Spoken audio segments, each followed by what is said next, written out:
जय हिंद साथियों, स्वागत है आप सभी को हमारे इस यूट्यूब चैनल संध्या साइंस क्लासेस पर। कैसे हैं आप लोग? हमें उम्मीद है आप सभी मस्त और स्वस्थ होंगे और अपने पढ़ाई पे ध्यान दे रहे होंगे। तो आज की इस वीडियो में बिहार बोर्ड कक्षा 11वीं के लिए आप लोग को हम केमिस्ट्री बताने वाले हैं और केमिस्ट्री का चैप्टर नंबर पहला है, जिस चैप्टर का नाम है रसायन विज्ञान की कुछ मूल अवधारणा। ठीक है, इसके बारे में हम लोग जानने वाले हैं, रसायन विज्ञान के कुछ मूल अवधारणा के बारे में। अब इसका हम लोग VVI ऑब्जेक्टिव क्वेश्चन आंसर हम लोग करने वाले हैं। ये आप लोग का क्लास 11th का केमिस्ट्री का ये पहला नंबर चैप्टर है। ठीक है, इसको आप लोग को बिल्कुल शुरू से हम बताने वाले हैं। तो सभी भाई बहन और मित्र लोग शुरू से लेकर अंत तक इस वीडियो को जरूर देखिएगा। इस चैप्टर से आप लोग का ऑब्जेक्टिव कंप्लीट हो जाएगा 100%। ठीक है, तो चलिए आगे बढ़ते हैं। आगे आप लोग बता दें, बिहार बोर्ड कक्षा 11वीं के लिए उड़ान बैच है। ठीक है, 2027 एग्जाम के लिए। तो जिनको भी जुड़ना है आप लोग जुड़ सकते हैं। फुल कोर्स और क्रैश कोर्स सभी मिलेगा आप लोग का 199 में। बैच की विशेषता क्या है? लाइव क्लास है, रिकॉर्डेड क्लास है, ठीक है, और टेस्ट सीरीज हो गया, ऑब्जेक्टिव हो गया, सब्जेक्टिव और डाउट सेक्शन ऐसा मिलेगा। जिनको भी चाहिए जुड़ना चाहते हैं तो 74 88 40 63 49 इस नंबर पर मैसेज कीजिएगा। ठीक है, तो चलिए शुरू करते हैं। क्लास 11th का केमिस्ट्री है, चैप्टर नंबर पहला, रसायन विज्ञान के कुछ मूल अवधारणाएं। ठीक है, बिहार बोर्ड 2027 एग्जाम के लिए VVI ऑब्जेक्टिव क्वेश्चन है। ठीक है, टॉप कितना है? 35 है। इससे पहले हम लाइव आने का प्रयास किए, लेकिन हमारी तरफ बहुत तेज बारिश हो रही है। ठीक है, आप लोग जानते हैं कि बारिश में मतलब इंटरनेट काम नहीं करता है, तो हम सोचे कि आप लोग को ये वीडियो जो है रिकॉर्ड कर देते हैं। ठीक है, तो आप लोग पूरा जरूर देख लीजिएगा सभी भाई बहन लोग। तो देखिए पहला नंबर प्रश्न क्या कर रहा है? पोटेशियम के एक मोल में कितने परमाणु होते हैं? ठीक है, क्या कर रहा है कि पोटेशियम के एक मोल में कितना मोल है पूछ रहा है। पोटेशियम के एक मोल में कितने परमाणु पूछ रहे हैं। ऑप्शन ए में है 6.02 गुणे 10 के पावर 22, 6.02 गुणे 10 के पावर 23, इस प्रकार से दिया गया। यहाँ पे 10 के पावर यहाँ पे 23 इस प्रकार से दिया गया है। टाइपिंग में इस करनी। ठीक है, 6.022 गुणे 10 के पावर 24 और इनमें से कोई नहीं। देखिए पोटेशियम के एक मोल में कितने परमाणु होते हैं, कितने परमाणु होते हैं? तो आप लोग को बता दें कि 6 ध्यान दीजिए आप लोग। ठीक, कितना होता है?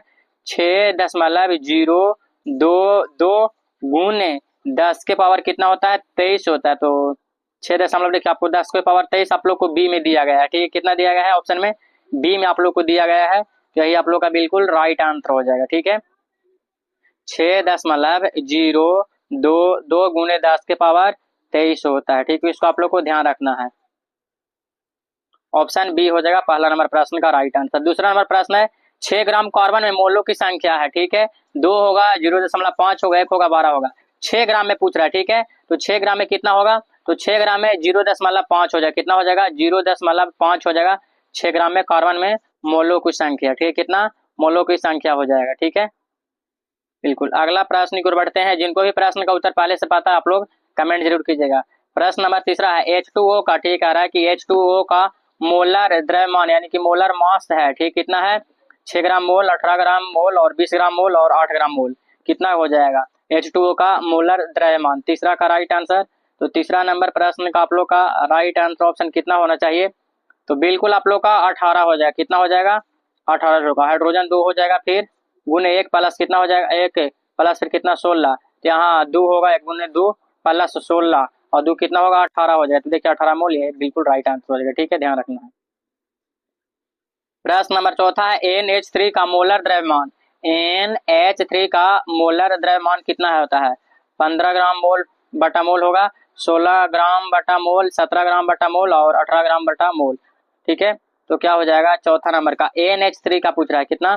तो NH3 का पूछ रहा है ना। तो NH3 में कितना हो जाएगा? NH3 में हो जाएगा कितना? तो 14 हो जाएगा प्लस 3 गुने 1 हो जाएगा, है ना। तो कितना हो जाएगा आप लोग का? 14 के 14 यहाँ पे प्लस होगा और 3 के 3, तो 14 3 कितना हो जाएगा? 17 हो जाएगा। कितना हो जाएगा? 17 बिल्कुल आप लोग का राइट आंसर। इसका मान जो हम लिखे हैं ना, इसका मान था। ठीक है, तो बिल्कुल लिखे 17 सी में दिया गया है, 17 ग्राम मोल हो जाएगा। ठीक है, कितना हो जाएगा? 17 ग्राम। चौथा का राइट आंसर ऑप्शन सी हो जाएगा। ठीक है, अगला प्रश्न है 5वां नंबर। 1 ग्राम क्लोरीन गैस Cl2 में मोलों की संख्या कितना होगा? 1/35.5 और 1/71 और 35.5 और 71 कितना हो जाएगा? 1 ग्राम क्लोरीन गैस में, ठीक है, कितने मोलों की संख्या होगा? पांचवा का राइट आंसर। तो पांचवा का कितना होगा? 1/71 यहाँ पे इसका हो जाए, कितना होगा? बी होगा राइट आंसर। कितना? तो 1/71 है, बिल्कुल आप लोग का राइट आंसर ऑप्शन बी हो जाएगा। ठीक है, अगला प्रश्न है छठा नंबर, CuSO4, ठीक है, .5H2O में उपस्थित कुल परमाणुओं की संख्या कितना है? 21 है, 27 है, 5 है, 8 है। तो इसमें कितना? 21 है ना, उपस्थित कितना है? 21 यानी कि 21 हो जाएगी राइट आंसर। ठीक है, अगला प्रश्न है सातवां नंबर। सातवां नंबर कह रहा है कि 6 की पावर 13 से नाभिक में न्यूट्रॉनों की संख्या है, कितना होगा? 6 होगा, 7 होगा और 13 होगा, और डी में 19 का रहा है। तो सातवां का क्या हो जाएगा राइट आंसर? ठीक है, तो देखिए यहाँ पे कैसे किस प्रकार से हो जाएगा। यहाँ पे 13 - 6 हो जाएगा, कितना? तो 7 6 13 यानी कि 7 हो जाएगा राइट आंसर, ऑप्शन बी हो जाएगा, है ना। ठीक है, न्यूट्रॉन बराबर क्या हो जाएगा? द्रव्यमान संख्या माइनस परमाणु क्रमांक हो जाएगा, है ना। ठीक है, कैसे किया गया तो आप लोग समझिए। द्रव्यमान संख्या, है ना, द्रव्यमान संख्या यानी कि यहाँ पे लिख देते हैं द्रव्यमान संख्या यानी कि ए माइनस परमाणु क्रमांक परमाणु की संख्या यानी कि जेड। में से जेड घाटा तो कितना हो गया? यानी कि 13 में से 6 घाटा तो कितना हो गया? 7 हो गया। यहाँ पे बी में दिया गया है आप लोग को। ठीक है, अगला प्रश्न है आठवां नंबर, 11 की पावर 23 Na में, ठीक है, न्यूट्रॉनों की संख्या कितना होगा? 11 12 23 और 24। तो इसमें कितना हो जाएगा बताइए? इसमें अभी जस्ट जो आप लोगों को फॉर्मूला हम बताएं तो क्या हो जाएगा? 23 माइनस कितना हो जाएगा? 11 हो जाएगा। तो कितना हो जाएगा? 12। हाँ बिल्कुल 12 हो जाएगा, बी आप लोग का राइट आंसर हो जाएगा। ठीक है, कितना हो जाएगा? 12 ऑप्शन में दिया गया है, तो बिल्कुल 12 आप लोग का बी राइट आंसर हो जाएगा। बिल्कुल सिंपल प्रश्न है। अगला प्रश्न यानी कि 9वां नंबर, द्रव्यमान को न तो उत्पन्न किया जा सकता नहीं नष्ट किया जा सकता है, यह कथन है किसके लिए? देखिए कह रहा है कि द्रव्यमान को न तो हम उत्पन्न कर सकते हैं और नहीं नष्ट कर सकते हैं, किसके लिए है? द्रव्यमान का संरक्षण का नियम है, स्थिर अनुपात का नियम है, गणित अनुपात का नियम है, आवेगो अवोगाद्रो का नियम है। बताइए, देखिए द्रव्यमान को ना तो मतलब उत्पन्न कर सकते हो नहीं तो नष्ट कर सकते हैं, ये संरक्षण का नियम है। ठीक है, ये संरक्षण का नियम है, ना तो हम उत्पन्न कर सकते हो नहीं का नष्ट कर सकते हैं, तो संरक्षण का नियम है।